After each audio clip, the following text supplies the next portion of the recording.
motivasi Apa kamu, salahnya Quran? Apa motivasi salahnya kamu Al-Quran? menginjak itu apa? Motivasi kamu menginjak itu apa? Ini benda mati nggak? Ini benda mati Enggak, nggak? kenapa kau harus injak, Sofi? Pak John, Ya, tolong Pak John ya. Karena ini benda mati, ini cuma sebuah buku. Wah, parah ini. Pak. Kok parah? Parah ini. Ini benda Biar kalian ngerti Bang Raden. Dia nggak bisa ngapa-ngapain, ini benda mati. Wah, Ya itu kan ini teman-teman Kristen lihat yang kamu di Islam itu Parah. Sofi.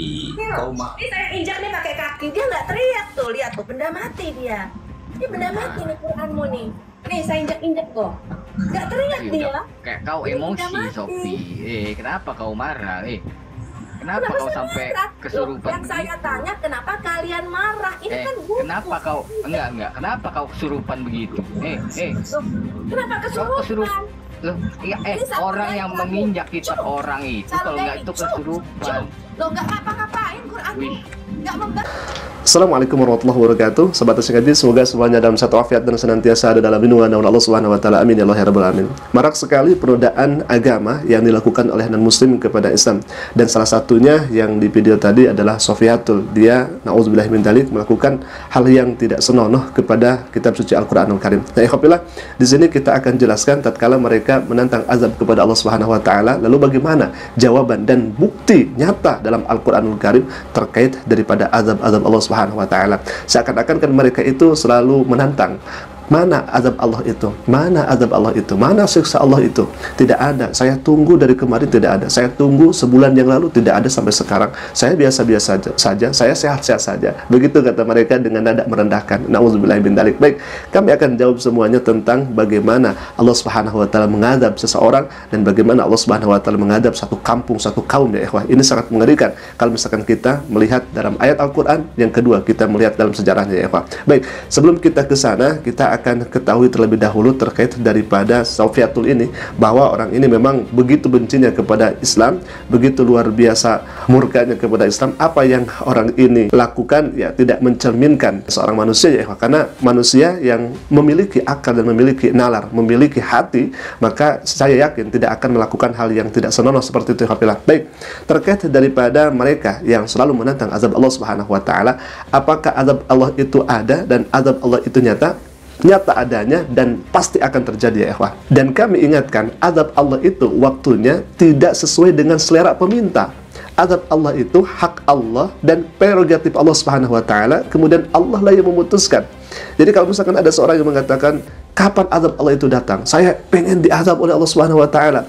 Nah, kalau misalkan azab Allah itu datang ketika orang ini meminta kepada Allah Subhanahu wa taala, yakin orang-orang akan bertobat, yakin orang-orang akan langsung percaya kepada Islam. Karena ketika orang tersebut menista agama, lalu kemudian dia langsung kena buahnya, dia langsung kena azab, maka orang-orang akan ketakutan dan mereka akan langsung tunduk kepada Islam. Tidak seperti itu ya wah. Azab itu tidak seperti itu. Langsung kita akan bacakan ini bukti dalil bahwa Allah Subhanahu wa taala akan mengadab seseorang di mana Allah Subhanahu wa taala sudah menentukan waktunya. Allah Subhanahu wa taala berfirman dalam surat Al-Ankabut ayat ke-53. Faqala ta'ala, a'udzubillahi minasyaitonir rajim. Bismillahirrahmanirrahim. Wa yasta'jilunaka bil 'adzab walaula ajalun musamman laja'ahumul 'adzab wala ya'tiyannahum baghtatan wa hum la yash'urun. Wa yasta'jilunaka bil azab. Mereka itu ista'jala yasta'jilu artinya ingin dipercepat azab itu. Jadi seakan-akan mereka itu merendahkan Allah Subhanahu wa taala dengan menantang, ayo mana azab itu? Datanglah azab itu kepadaku. Begitu. Wa yasta'jilunaka bil azab. Mereka itu menantang dan mereka itu ingin sekali disegerakan azab. Jadi kalau misalkan di zaman sekarang ada yang mengatakan kapan azab Allah itu datang, itu sudah kalah oleh orang-orang yang terdahulu di zaman Nabi Sallallahu Alaihi Wasallam. Mereka ingin sekali agar dipercepat azab. Akan tetapi bagaimana jawaban Allah Subhanahu wa taala? Ini begitu sangat indah, luar biasa. Jawaban Allah begitu sangat luar biasa ya ikhwah. Faqala ta'ala wala ya'tiyannahum. Bayangkan, ini di ayat ini Allah menegaskan wala ya'tiyannahum. Lam di sana adalah lam taukid untuk penegasan ya ikhwah. Bahkan bukan hanya lam saja ya ikhwah. Di sana ada nun taukid. Ayatnya tidak ya'ti azab, tidak seperti itu, tetapi wala ya'tiyannahum, nunnya nun taukid penegasan, kemudian di sana ada lam taukid penegasan. Artinya apa? Wala ya'tiyannahum di sini betul-betul azab itu akan terjadi. Dan Allah tidak main-main dengan azab tersebut ya ikhwah. Wala ya'tiyannahum, Allah betul-betul akan memastikan bahwa azab itu akan terjadi. Bagaimana terjadinya? Bagdadaw wahum la yash'urun, kata Allah. Azab itu akan datang seketika sedangkan mereka tidak mengetahuinya. Kalau misalkan azab itu diketahui, maka orang tersebut akan bertobat kepada Allah ya ikhwah. Tidak, azab itu menjadikan mereka justru tidak bertobat kepada Allah, akan tetapi mereka akan disiksa terus-menerus oleh Allah Subhanahu wa taala. Karena ini sudah ranah azab ya ikhwah. Tatkala orang tersebut sudah diazab oleh Allah Subhanahu wa taala, tidak ada kata ampun bagi mereka. Karena apa? Mereka sudah pengakhiran dalam hidupnya, mereka dimasukkan oleh Allah ke dalam neraka jahanamnya Allah Subhanahu wa taala. Na'udzubillahi min dzalik. Makanya dalam ayat ini Allah katakan wala ya'tiyannahum, sungguh betul-betul dan akan pasti terjadi azab tersebut. Maka jangan diminta azab itu. Azab akan datang dengan sendirinya kalau misalkan orang tersebut tidak taubat kepada Allah Subhanahu wa taala. Maka kita akan ketahui bersama siapakah bapaknya penista agama Islam itu. Dia adalah Abu Lahab ya ikhwah. Bapak penista agama itu Abu Lahab. Ketika Abu Lahab ini menghina Rasul, menghina Allah, menghina Al-Quranul Karim, apakah lantas Abu Lahab ini langsung oleh Allah Subhanahu wa taala diazab? Tidak ya ikhwah, tidak diazab. Justru hidupnya ya baik-baik saja, hidupnya tenang-tenang saja. Bahkan mungkin kekayaannya luar biasa. Akan tetapi ya ikhwah, bagaimana tatkala sudah datang azab daripada Allah Subhanahu wa taala itu, ketika Abu Lahab ini mati ya ikhwah, 3 hari 3 malam jasad Abu Lahab itu tidak dikebumikan. Kenapa? Karena bau busuknya menyengat luar biasa ya ikhwah. Nauzubillah min dzalik. Sampai-sampai orang-orang menguburkan Abu Lahab itu dengan pakai tombak ya ikhwah. Karena apa? Karena saking ngerinya bau busuknya yang menyengat yang keluar dari tubuhnya Abu Lahab. Ini contoh daripada azab Allah Subhanahu wa taala.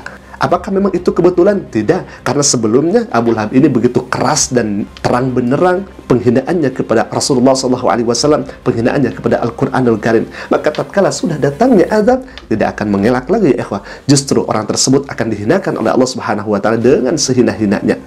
Kalau misalkan kita melihat Abu Jahal pun juga sama. Orang ini menghina kepada Nabi, menistakan Al-Quran dan sebagainya. Bagaimana kesudahannya, bagaimana ketika matinya, sangat mengenaskan ya ikhwah. Kalau misalkan kita melihat di zaman sekarang, ada yang namanya channelnya itu namanya Domba Kecil. Orang ini menghina ya ikhwah. Orang ini menghina kepada Islam, orang ini menista kepada Islam, mengatakan hal yang tidak baik lah begitu, memfitnah Islam dan sebagainya.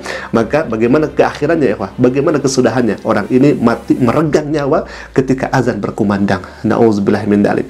Apakah tidak hina seseorang sedang menghina agama orang lain kemudian mati ya ikhwah? Kan itu dalam kehinaan, itu dalam kenistaan, itu dalam siksaan yang begitu sangat luar biasa nyata ya ikhwah. Dan kemudian kami pernah reaksi, ada seorang pendeta di mana pendeta ini memprotes azan dan lain sebagainya. Kami sudah jelaskan di video sebelumnya itu ya ikhwah. Dan apa yang terjadi sesudah waktunya, bagaimana orang ini meninggal dalam keadaan sebelumnya menghina agama Islam. Kan ini sangat menyedihkan ya ikhwah. Jangan meminta azab kalau sudah waktunya. Allah tidak akan ingkar janji. Wa'adullah haqq, janji Allah itu benar. Innaka la tukhliful mi'ad. Sesungguhnya Allah Subhanahu wa taala tidak akan pernah mengingkari terhadap janjinya. Alhamdulillah, video ini jadikan pelajaran, video ini jadikan ibrah untuk kita semua agar kita semakin mendekat diri kepada Allah Subhanahu wa taala. Biarkan mereka menghina dan menista Islam. Allah Subhanahu wa taala Maha tahu dan Allah Subhanahu wa taala pasti sudah menyediakan balasan yang akan diberikan terhadap para penista-penista agama ini. Nauzubillah min dzalik. Alhamdulillah,